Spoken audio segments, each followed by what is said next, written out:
মেহেদী হাসান মিরাজ নাকি তাওহিদ হৃদয়? চ্যাম্পিয়ন্স ট্রফিতে বাংলাদেশ দলের ব্যাটিং অর্ডারের 4 নম্বরে কে ব্যাট করবে? আমার বিবেচনায় অসম্ভব গুরুত্বপূর্ণ ইস্যু। কেন সেটা আলোচনা শুনলেই বুঝবেন। ফার্স্ট অফ অল, মিরাজকে অভিনন্দন চ্যাম্পিয়ন্স ট্রফিতে বাংলাদেশ দলের সহ অধিনায়ক মনোনীত হওয়ায়।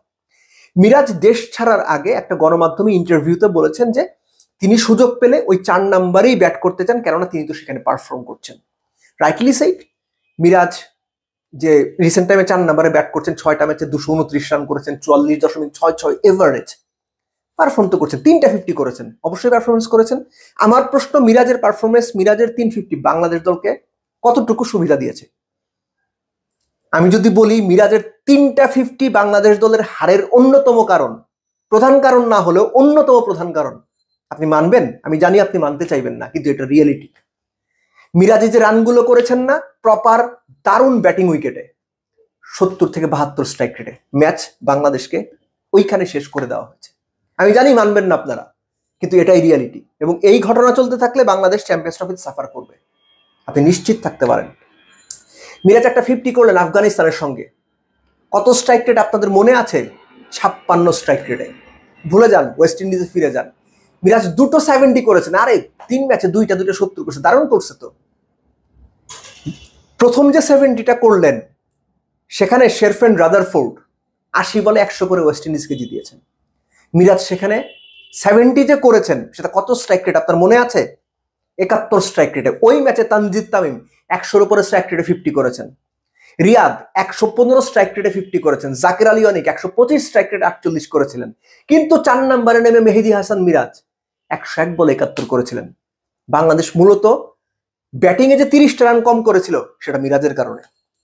তারপরের ম্যাচে ওয়ানডেতে ওয়েস্ট ইন্ডিজে মিরাজ 77 বোধহয় করেছিলেন 100-র মতো স্ট্রাইক রেটে, সেটাও দলের খুব একটা কাজে লাগেনি, কেননা ওখানে কি আমির জাঙ্গো নামে এক প্লেয়ার 83 বলে 104 বা 5 করে বাংলাদেশকে ম্যাচ হারিয়ে দিয়েছিল।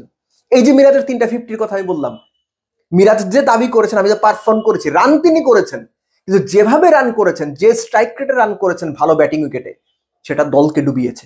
আমার সঙ্গে আপনি একমত হবেন না আমি জানি, না হলেও কিছু যায় আসে না, কিন্তু এটা রিয়েলিটি।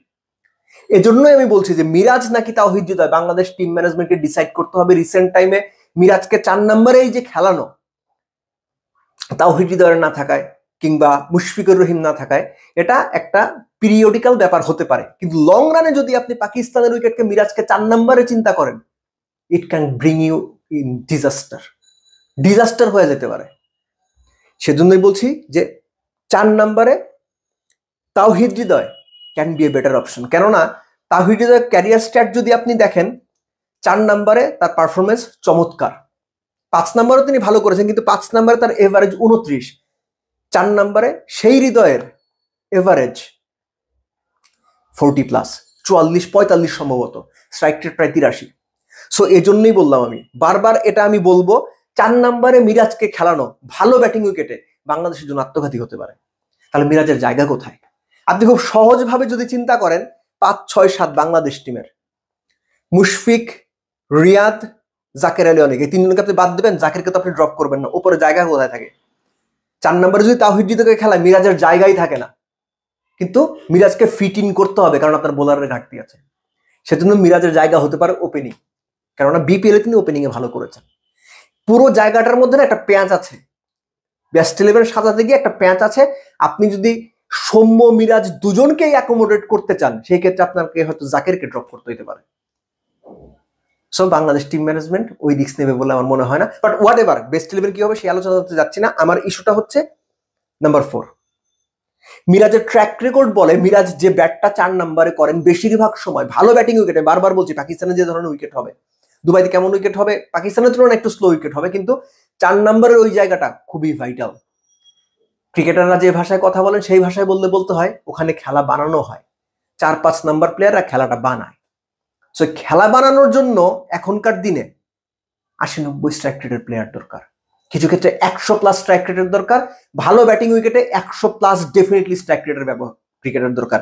মিরাজের মতো লাস্ট 6টা ম্যাচ 4 নম্বরে ব্যাটিং করে আপনি যে 3টা 50 করেছেন, তার সবগুলোই 70 বা তার কম স্ট্রাইক রেটে, যেটা দলের হারের অন্যতম কারণ। বাংলাদেশ টিম ম্যানেজমেন্ট যারা অ্যানালিটিক্স নিয়ে কাজ করেন, নাম্বারস নিয়ে কাজ করেন, তারা কিভাবে চিন্তা করেন আমি জানি না, কারণ আমি তো এক্সপার্ট না। আমার সাধারণ জ্ঞান বলে এই জায়গাটা বাংলাদেশকে ভোগাচ্ছে। চোখের সামনে একদম পারফেক্ট দুটো উদাহরণ রয়েছে। ওয়েস্ট ইন্ডিজে বাংলাদেশ কিভাবে হেরেছে, ওয়েস্ট ইন্ডিয়ানরা কিভাবে ব্যাট করেছে উইকেটে, বাংলাদেশের মিরাজ কিভাবে ব্যাট করেছে উইকেটে, অলমোস্ট সেম জায়গায় 4-5 নম্বর। So Bangladesh team management be very careful. মিরাজকে 4 নম্বরে খেলাতে চান, খেলান।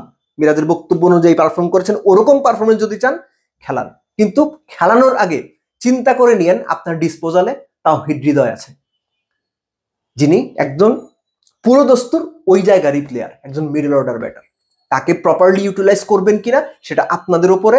আর বেস্ট 11 সাজাতে গিয়ে এই ধরনের মানে গুবলেট যদি পাকিয়ে ফেলা হয়, ম্যাচ কিন্তু মোটে 3টা, মোটে 3 ম্যাচ।